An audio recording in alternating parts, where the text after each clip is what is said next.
Bonjour tout le monde, je vous avais promis une vidéo de notre festival et c'est maintenant qu'on va vous livrer tous les détails du projet. Dans cette vidéo, Axel, Elouane et moi allons retracer la naissance du projet jusqu'à sa réalisation. Je tiens quand même à vous préciser qu'on est 3 à aborder ce sujet devant vous aujourd'hui, mais on est 5 dans le bureau de notre association, sans compter tous les autres acteurs qui sont attachés à nous au fur et à mesure. Globalement, l'objectif de notre asso, c'est d'organiser et de réaliser des événements autour de la musique et les spectacles pyrotechniques. Donc vous l'aurez compris, le point de départ de ce projet, c'est la création de notre association.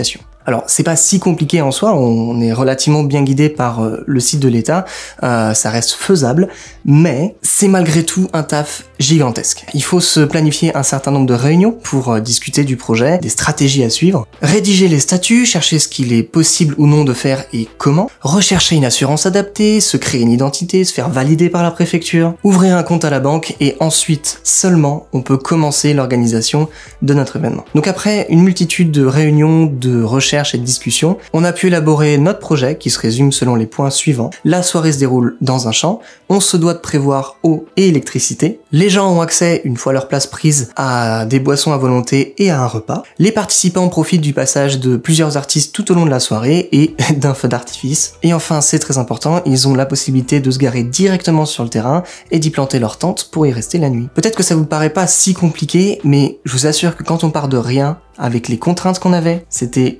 vraiment loin d'être évident. Donc maintenant que vous avez le contexte, je vous laisse avec le documentaire. Bon visionnage.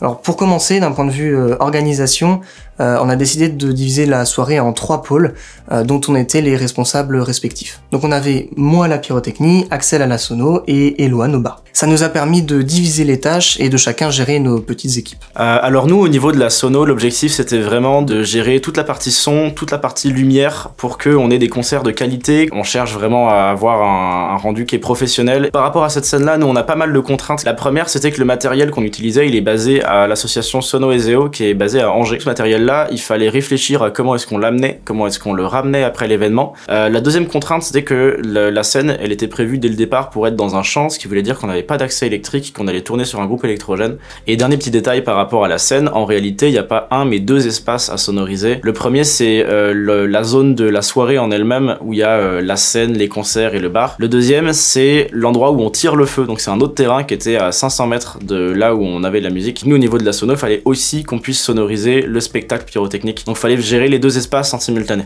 En amont de l'événement, quelques semaines, quelques mois avant, j'ai préparé plusieurs documents. Le premier, ça a été un plan feu qui définit quelle lumière va être accrochée à quel endroit. Le deuxième, c'est un plan électrique qui permet de savoir sur quelle prise est-ce qu'on branche tel ou tel item. Et la troisième chose qu'il a fallu anticiper, c'était la programmation des lumières. Et après avoir lutté plusieurs mois pour sortir notre projet, il était temps de finaliser la dernière réunion. C'était vraiment genre pas mal. On a vite compris qu'on allait pas beaucoup dormir et qu'on allait pas se quitter. Ça va faire en gros 16h-20h, il faut 2 voitures et 2 remorques. Non, bah il faut que j'appelle l'assurance, j'ai encore zappé. Durant toute cette semaine de préparation, on a enchaîné les actions, donc par exemple aller chercher les consommables, les locations, et on se devait d'être disponible tous les jours pour y arriver. Il y avait tellement de choses à faire, on devait être un peu partout à la fois, et c'était un peu compliqué honnêtement. Et groupe électrogène, ah oui c'est ça qu'il fallait que je fasse, putain je suis trop con, tu peux toujours pas les appeler maintenant. De toute façon dans la même rue on va aller chercher à bouffer. D'accord, donc crédit mutuel pour déposer les enveloppes. Il nous restait beaucoup de papiers à donner à la banque pour que je puisse signer les chèques au même titre que le trésorier ou le président pour qu'on puisse mieux se répartir les achats et les locations pour gagner du temps avec l'association. Le problème c'est toujours le même, hein, c'est qu'on risque gros si jamais on fait de la merde. Donc, ouais. Bienvenue chez Kiloutou.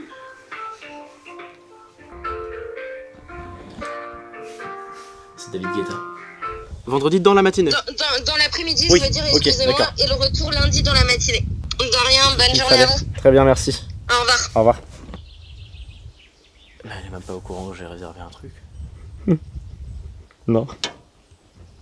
Bah du coup on a été chercher les courses. Voilà quoi, globalement c'est... yes, on n'a pas tout encore. T'as déjà vu ça?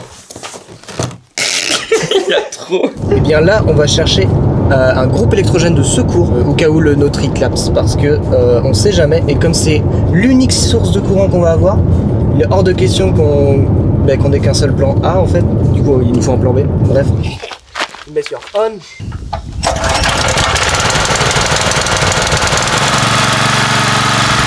On va sur Angers, on va chercher la sono, on va récupérer Axel qu'on a déposé à la gare ce matin pour qu'il puisse gérer la sono et qu'on puisse tout mettre dans, dans nos véhicules. Et yes. Et ça va être costaud. Ça va être pas. Allez, c'est parti. Ça va être costaud.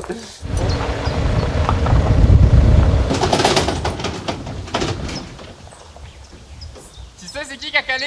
Non mais... C'était pas mon véhicule, vraiment. Ok, un peu d'enceinte. Du câble. Quoi d'autre? Oh bah des caissons de basse, ok, encore un. Et c'est comme ça que je me suis retrouvé le jeudi, donc 2 jours avant l'événement, à aller à Angers pour préparer le matériel, anticiper l'arrivée des véhicules et pour être prêt à tout charger pour partir vite. Il y a tout ce qu'il faut pour soigner nos blessés? Ça devrait aller. Ah ouais, c'est bon, t'as du ruban compressif. On en accepte qu'un. De toute façon, il y a 10% de perte. 10% sur 120. Mec, imagine, c'est juste des os. Oh non, c'est cool. Alors attends. J'étais dans le feu de l'action, mais on avait vraiment le strict minimum. Hein. Pas plus. On a 2,50 m jusqu'au siège en fait. Ouais. C'est bon? Ouais, pour moi c'est bon. Donc là, on est vendredi matin et on devait aller chercher les tables et les bancs. Donc une quinzaine de tables, une vingtaine de bancs, je sais plus exactement. On s'est levé hyper tôt à 7 h pour aller les chercher vu qu'on pensait ne pas avoir assez de temps. Résultat des courses, à 8 h 30 on avait fini et du coup on s'est levé super tôt pour rien. J'étais dégoûté. Et évidemment, il fallait que je les mette pas dans le même sens. Moi, c'est ah mais daron. Oh, c'est ok, c'est bon.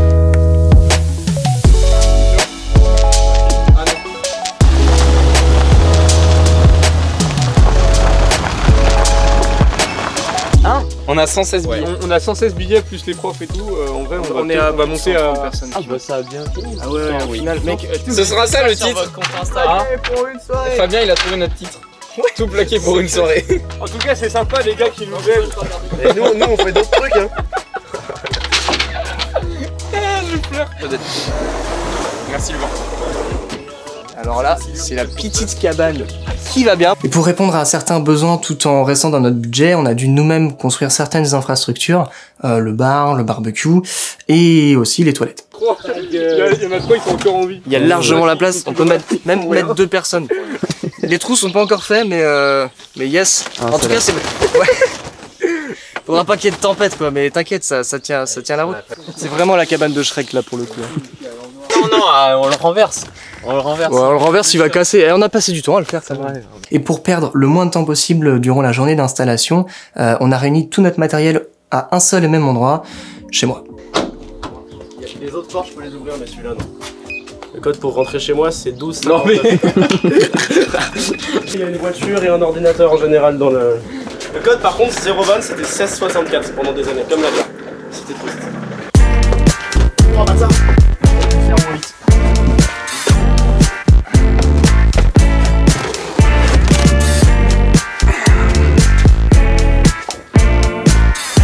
Help. À l'aide. Vu comme c'est... À l'aide. J'en sais rien. À l'aide. Quand on m'avait volé ma carte bancaire à Angers en soirée, il essayait de payer une pizza frère et il n'y avait pas les fonds dessus. Attention les enfants, ne pas cambrioler les guirlandes des autres, sauf exception si c'est chez vous. Ça aurait été trop cool mec, t'imagines? On a dit quoi? J'ai envie de me marrer. J'ai rien compris. Drive. Drive. Un drive?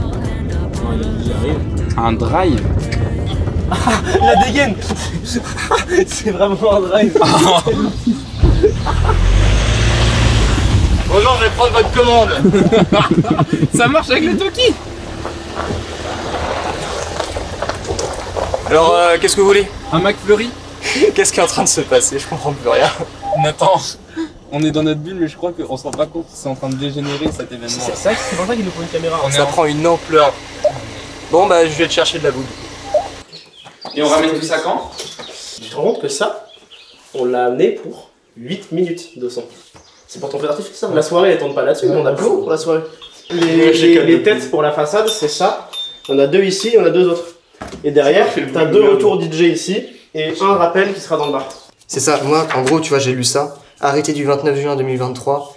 portant interdiction de distribution, d'achat, de vente, importer, transport de carburant, acide, produits inflammables, chimiques ou explosifs, de vente, saision et utilisation d'artifices de divertissement d'articles pyrotechniques. Alors le gros problème d'organiser un feu d'artifice lors d'un événement, c'est que ça peut être annulé quasiment du jour au lendemain, et c'est bien pour ça que de moins en moins de communes prennent le risque. Sans compter l'aspect financier, environnemental, bref, c'est très loin d'être simple à gérer. Et ce que je redoutais est arrivé, un arrêté préfectoral. Bon, au final, cet arrêté concernait surtout l'espace public et surtout la vente de matériel pyrotechnique dans le département. Tout ça pour des mouvements sociaux et non des causes de sécheresse, donc au final, on a pu tirer le feu d'artifice sans problème. Ah oui, tu prends en compte les billets qui vont arriver. Ouais. Ok, donc on est d'accord. On est à 3057 de dépenses. Ça nous fait 241,81 € de Ouais, on peut prendre 140, sachant 200, qu'il y a 20 Donc on a 200 balles de réassort quoi. et environ 20 balles qui va partir dans le VG normalement. Au cours de la journée, on a eu une multitude de bénévoles qui sont venus nous prêter main forte pour monter des structures, des barnums. Et quant à moi, j'ai commencé l'installation de la zone de tir. Tu me reçois? Ouais, très bien, ça a même pas coupé. C'est vraiment parfait, on y est trop bien. Parfait. Ouais, c'est nickel, c'est cool. Déjà Adèle, je l'ai compté en roue de secours, donc elle est dans l'équipe bar plus. T'as un serveur, quelqu'un qui fait les cocktails, quelqu'un qui a la plonge, plus moi qui m'occupe de gérer les stocks. Quoi? C'est bon quoi? Là tu vois c'est bon. Bon, du coup moi je sais pas si t'as compris mais je suis le mec qui faut rien et qui regarde les autres bosser. Hein, Ouais, c'est important, parce qu'il faut montrer qu'il y en a qui bossent. Ouais c'est ça.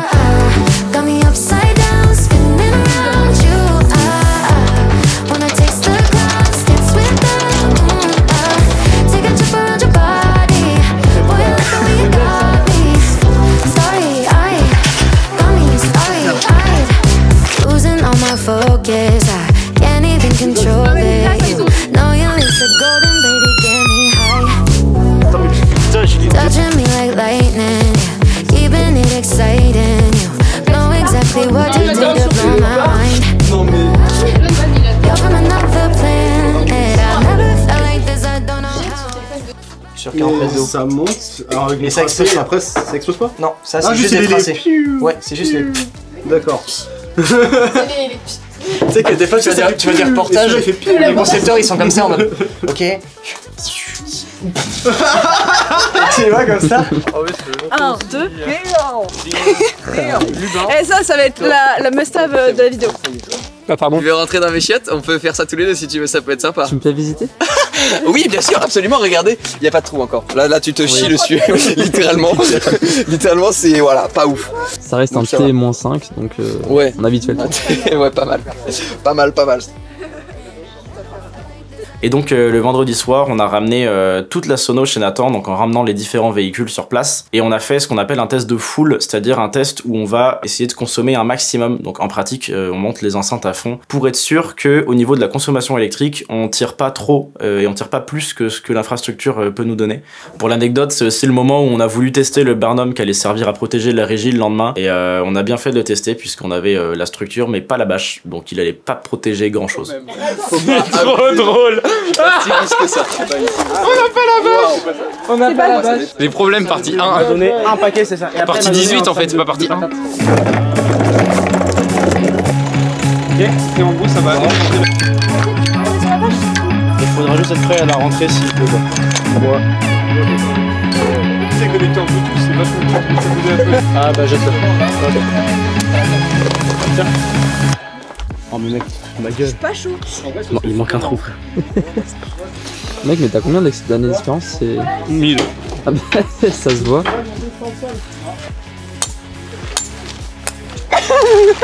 Ah putain, donne pas un seul coup de plus parce que là, on est purement dans la merde. On la retrouve plus. Cool. On devrait pas avoir de problème de terre, je pense. Hein.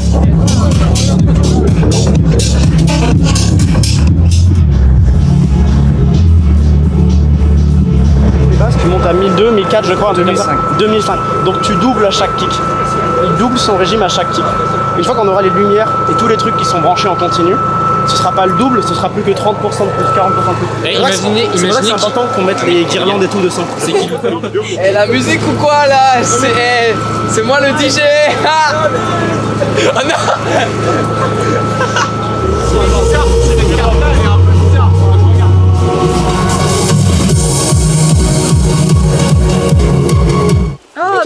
Ou alors tu utilises Quentin. Voilà, c'est toi le roi Arthur maintenant. Juste pendant qu'on terminait le test de foule, j'ai reçu un appel de Christian, qui est l'agriculteur qui nous prêtait le terrain. Donc on est monté vite fait au terrain pour accueillir la scène et l'installer au bon endroit.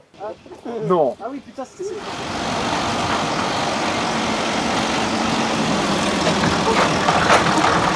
Il est nice. C'est juste qu'on a l'air un peu con avec les tags comme ça, mais on peut dire que c'est volontaire, c'est juste pour faire coolos, tu vois. Et le jour tant attendu mais un peu redouté quand même est arrivé.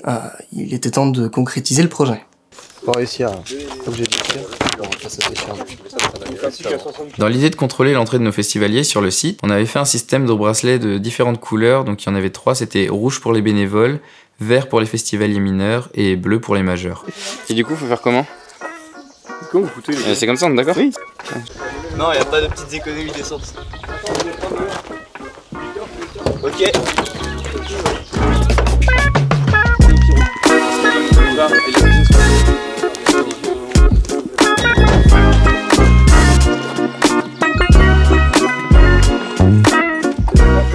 Ouais. Tu veux 2 tréteaux? Ouais, en plus il est presque 9h, il est très tôt. On a déjà fait la blague qu'il était 9h et que du coup il était très tôt. Oh, mais c'est bien que tu la refasses, refais même 2-3 fois. Ça, en fait, comme il est 9h, il est très tôt. Mais on n'était pas sûr que ce soit vraiment une blague drôle, du coup on la retente. Il est quelle heure juste pour avoir une idée du temps? Des voitures de remorque, amener le matériel au champ jusqu'à 9h40. 9h30, préparer les abreuvoirs, c'est bon. On est à peu près bien. Oh, les toilettes, faut qu'on ramène les toilettes, ça va être une mission périlleuse. On va mettre les premiers glaçons de la journée dans les congélos. On n'avait pas de frigo. Le seul moyen qu'on avait de maintenir ces boissons au frais, c'était de les plonger dans les grandes cuves là. Mais il fallait que l'eau elle soit froide, du coup on avait fait des grands glaçons. Bon, en fait ils ont fondu en 2 heures, mais au moins l'eau elle était froide toute la nuit. Faut combien de litres de Ricard pour un glaçon comme ça, tu vois? On a décidé samedi matin de commencer dès 9h par la partie spectacle pyrotechnique pour qu'ensuite on puisse envoyer tout le matériel en haut. Il n'y avait pas assez de matériel pour sonoriser les 2 espaces en simultané, donc ce qu'on a décidé de faire, c'était d'utiliser les mêmes enceintes à la fois sur scène et à la fois au spectacle pyrotechnique. Ce qui veut dire que les 4 enceintes qu'on utilisait sur scène en façade, au moment où le public se déplaçait pour aller voir le feu d'artifice, nous il fallait qu'on les démonte en urgence, qu'on les envoie jusqu'au 2e terrain, qu'on les remonte sur le 2e terrain et que tout soit prêt au moment de l'arrivée du public pour pouvoir tirer le feu. Donc à ce niveau-là, il y a 2 grosses choses à gérer. D'abord l'installation en elle-même et le fonctionnement des enceintes, et ensuite anticiper le déplacement des enceintes, le déplacement du matériel pour qu'on soit capable de remonter à l'identique l'espace de son en l'espace de en gros 5 minutes. Et donc du coup à ce niveau-là, test de son, test de synchronisation avec le système de tir, tout a très bien marché au final, à part qu'on a pris 2 heures de retard sur notre planning, ce qui était dangereux pour la suite.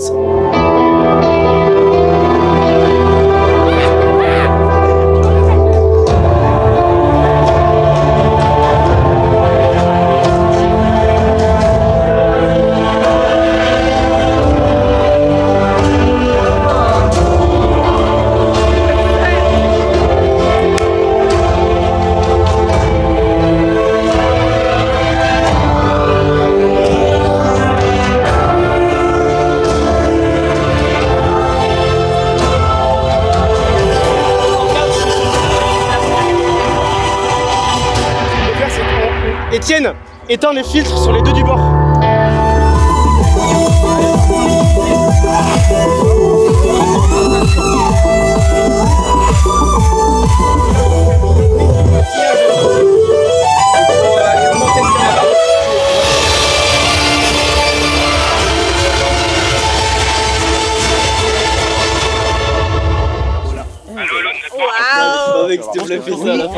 Je pense qu'il faut que Victor ou Yanis prennent un toki vu qu'on commence à te charger en orga. Je leur dis de prendre. Vas-y. Dès la validation de l'installation, tout le monde est remonté sur le terrain de la soirée pour continuer son aménagement en commençant par les Barnum. On est prêt à 3. 1, 2, 3, c'est parti. Non, non. Allez, c'est parti. AV, AV, AV. Stop. Ah non mais alors le Barnum c'était vraiment une aventure à part entière parce que de 1 c'était des prestataires, nos premiers prestataires sur le site, de 2 on devait être hyper nombreux et de 3 ils devaient être placés au millimètre près parce que les cuves elles étaient déjà remplies d'eau, ça pesait plusieurs tonnes et on pouvait pas les bouger. 1, 2, 3, allez. 1, 2, 3. C'est parfait. Avis, laissons. Heureusement que le bar il était démontable parce qu'il était vraiment volumineux et on s'est vite rendu compte que ça allait être plus compliqué de prévu de les monter jusqu'au champ en fait. Voilà, je pense qu'il demandait quelqu'un qui allait chercher. Donc faut pas qu'on tarde si vous voulez. Moi j'ai ma bouffe mais j'ai oublié mes couverts. Alors oui, on avait le festival à préparer, mais on devait aussi gérer les équipes, parce qu'il y avait beaucoup de bénévoles le jour J, il fallait leur donner les tâches, attribuer les rôles, et surtout que tout le monde se sente investi et dynamique. Ça marche, il y a des couverts chez Nathan. Du coup, il faut qu'on aille chercher la nourriture avant 12h30 je crois, ça ferme. Ça ouvre pas avant 14h30. Mais de toute façon, il leur faut aussi ici de la lumière, Chloé. Oh putain, c'est... Les gars, tous ceux qui ont des bras, s'il vous plaît, j'ai des trucs à décharger là. Donc la partie installation de la scène, on avait prévu d'y passer un peu plus de 3 heures. On avait une bonne équipe qui marchait bien, plusieurs membres de la sono et d'autres personnes qu'on a pu former assez rapidement. Sachant que sur ce montage-là, il y a tout qui se fait en même temps. C'est-à-dire qu'on installe à la fois les enceintes, à la fois les micros et à la fois les lumières. Soyez courageux, bon courage Yanis. Merci. On peut décaler les structures pour qu'elles soient plates dans le fond. Ouais, moi, et on les ravance une fois que les mecs ont fini. Il faut qu'on s'active de ouf là. Ouais, vas-y. Léo, tu m'aides avec la bâche et on va placer les sols. Hop, et on bascule. Ah oui. En fonction du DBX. Nickel. On a aussi eu pas mal de difficultés au niveau des lumières qui s'appellent les octostrips, donc c'est les barres de LED là qui étaient prévues d'être mises en losange autour des artistes. On pouvait pas les accrocher correctement parce qu'il nous manquait des parties de matériel, enfin c'était une galère. On a décidé à la place de les accrocher de manière assez peu professionnelle finalement avec du scotch contre le mur. N'empêche que à force de patience et de trouver les bonnes techniques, on a fini par les garder vraiment fixes et vraiment stables contre le mur, c'était cool, ça a enfin réussi.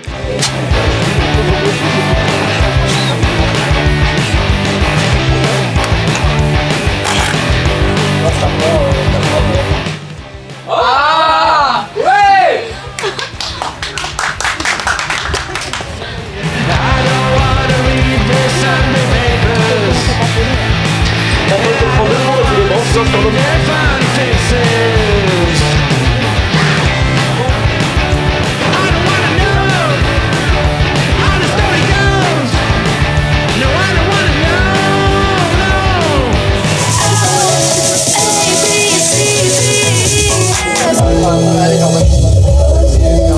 J'arrive en 4-4 dans un 4-4 uniquement Plusieurs têtes qui t'as le manuel. Non, en fait, ça a fait un pâté quand j'ai écrit et j'ai appuyé trop fort et du coup ça a coulé quand la. C'est un effet de style. Ouais. Dur sa mère. Et sans l'avoir prévenu, le Ouest France nous a rendu visite pour rédiger un article. C'était assez inattendu mais plutôt flatteur. Alors comment vous est venue l'idée d'abord? Nous, en fait c'est quelque chose qu'on a commencé il y a 2 ans. Nathan c'est un passionné de feux d'artifice, il voulait qu'on fasse une soirée avec des copains, donc c'était privé en fait, on était une vingtaine la première année. Et donc on a, vous savez, tous payé notre place pour faire une soirée entre nous en extérieur, et puis pour que lui, ça lui donne de l'argent à nous 20 pour payer un feu d'artifice. L'année d'après on l'a refait, mais comme tout le monde avait apprécié, on s'est retrouvé à 50. Et donc cette année on s'est dit que qu'on pouvait faire plus grand. Ouais. Finalement pour des raisons d'organisation, accueillir 100 personnes c'était compliqué en tant que privé, donc on a déclaré une association et officiellement la soirée est publique. On a été 5 à organiser le projet. Ouais. Depuis là ça fait 6 mois qu'on travaille dessus. Oui j'imagine, c'est très un festival c'est compliqué. Ça fait 10 jours qu'on est à plein temps parce que on fait petit mais c'est la première fois qu'on le fait, et puis on a énormément de contraintes qui sont méga difficiles à gérer. Pas d'électricité, pas d'eau courante, pas de toilettes et pas d'argent. J'ai vu que vous aviez fait des toilettes. Ouais. On va chercher de l'alcool parce que le site ouvre dans 1h30. Et du coup on va chercher des bières et du vin, etc. à mettre au frais dans les abreuvoirs qu'on a. Ça là, c'était la pire idée d'organisation de toute la soirée. J'ai fait 30 allers-retours entre aller chercher les stocks de boissons, les ramener au bar, vider les bouteilles vides. J'aurais juste dû tout entreposer dans le bar, j'aurais gagné du temps et j'aurais mieux géré mes stocks. Et au moins l'année prochaine ça ira beaucoup mieux je pense. Merde, j'ai fait cette liste. Ah, bah attends, ça c'est... Ah non, on joue maintenant.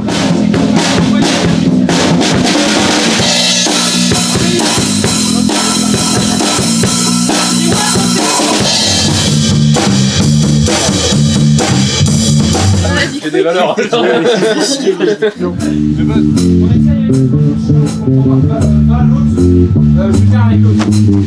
De mon côté, une fois que le feu d'artifice était installé, j'ai pu remonter sur le terrain de la soirée que j'avais pas vu du tout de la journée. Et je dois admettre qu'il y a eu une petite montée d'émotion quand j'ai constaté à quel point ça avait été bien géré. Le fait de se rendre compte qu'on l'a fait, qu'on a réussi. Sacré moment, honnêtement.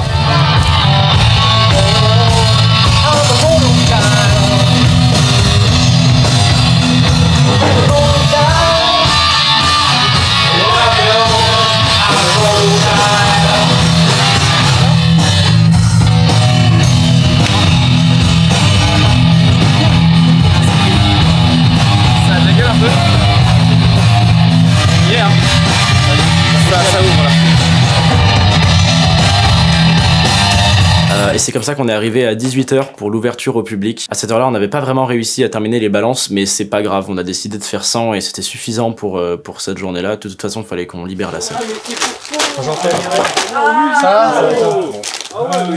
Là, les gens ils commençaient à arriver, le barbecue il était lancé, le bar on attendait plus que ça, donc en fait y a plus qu'à quoi.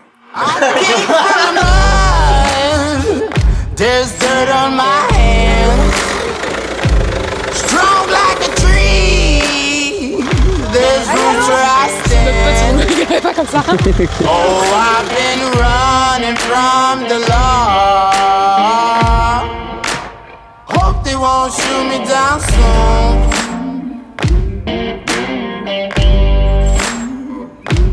C'est vrai qu'au bar, tout s'est relativement bien passé, à part au début de la soirée, les bières qui moussaient très vite parce que c'était pas la bonne température. Mais alors, tout le monde était content visiblement, et moi j'ai trop hâte de recommencer l'année prochaine. Et lors du début de la soirée, j'étais assez chanceux, j'ai pas eu énormément de problèmes à gérer et j'ai pu discuter avec plein de gens, plein de monde, donc ça fait vraiment plaisir de discuter du projet avec des gens et de voir que ça leur plaît, qu'ils sont contents, qu'ils nous suivent et qu'ils seront prêts à revenir l'année prochaine.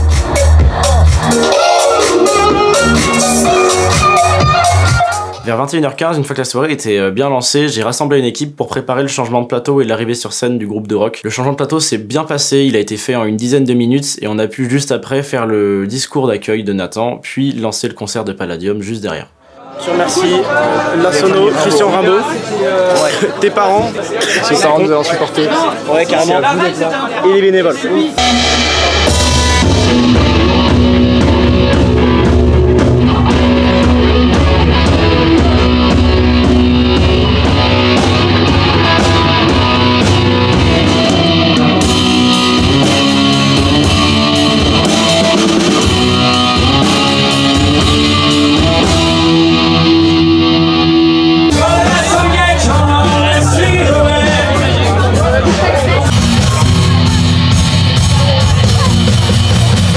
Juste après Palladium, à 22h30, c'était Punkif qui devait jouer de la musique, c'est un pote à nous qui fait de l'électro. Pareil, de la même manière, changement de plateau, démontage de Palladium, installation de la table Punkif, et on a pu relancer le concert en à peu près 5 minutes chrono, ce qui était un très bon score.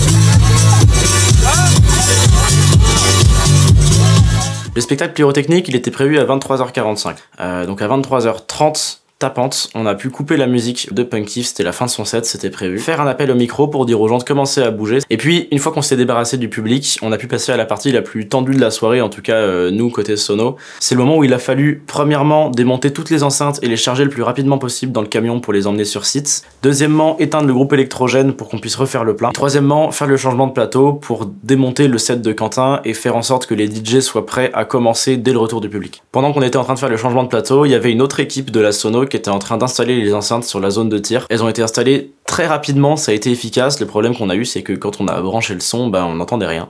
Elles ont pris l'eau. Oui, bien sûr qu'elles ont pris l'eau, mais bon, c'est ça. Tu changes, on a un 10 mètres, on a un 10 mètres. On a fini par trouver l'origine du problème. Au final, ça avait aucun rapport avec les câbles, c'était un réglage sur la console qui était pas bon. Dès que ça a été corrigé, ça a fonctionné et on a pu lancer le tir et le spectacle. Tout s'est bien passé.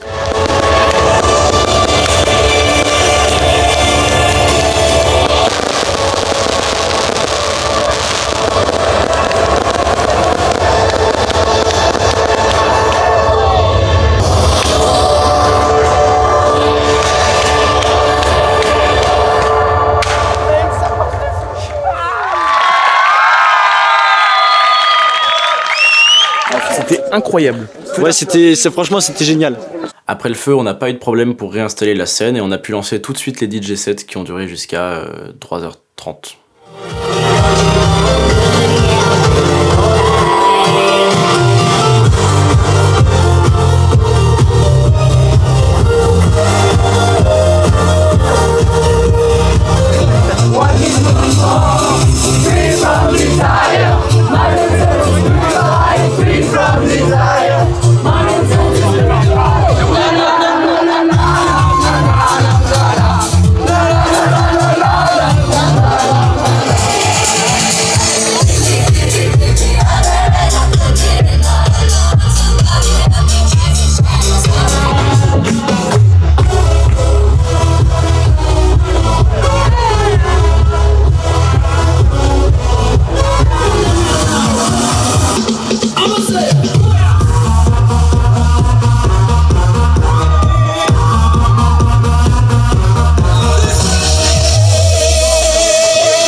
Donc nous, globalement, ça a été beaucoup de travail sur l'équipe Sono, mais ça s'est très bien passé, on a pu gérer toutes nos contraintes, on n'a pas eu vraiment de graves problèmes.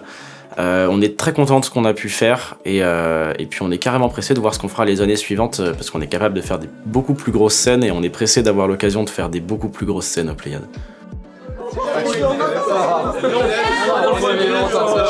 Celui-là, tu le regarderas, tu diras ah c'est le dernier, c'est la fin, tu vois. C'est le dernier. C'est celui-là où il se dit là je vais dodo vu que ça fait 4 jours j'ai pas dormi. Ouais, ça fait 4 jours par exemple. Ça fait 4 jours, 1 mois. Il est temps. Alors parce que ça me paraît essentiel et évident, je vais remercier toutes les personnes sans qui ce projet n'aurait pas pu tenir, à commencer par les membres du bureau de notre association, Lubin, sans qui aujourd'hui vous n'auriez aucun plan vidéo de tout ça, et donc probablement pas de documentaire, tous les bénévoles qui nous ont aidés, à la fois ceux du bar, du barbecue, de la sono, ceux qui étaient là pour l'installation la veille, le jour J, ou même bien avant pour la construction de certaines structures. Merci à notre photographe de soirée, merci infiniment à Christian pour le terrain et sa gentillesse. Et évidemment, merci à la sono de l'Eséo pour la prestation. C'était vraiment pas un taf évident. Je veux pas trop m'avancer, mais sachez qu'on travaille d'ores et déjà sur la prochaine édition de notre festival. Donc abonnez-vous à l'Instagram des Pléiades et au mien, si vous voulez. Voilà, c'est la fin de cette vidéo et pour moi la fin de plusieurs semaines de tournage et montage. C'est de loin la vidéo la plus compliquée que j'ai réalisée, alors j'espère qu'elle a été fluide et agréable. Bref, on se dit à la prochaine pour un nouveau projet. Salut.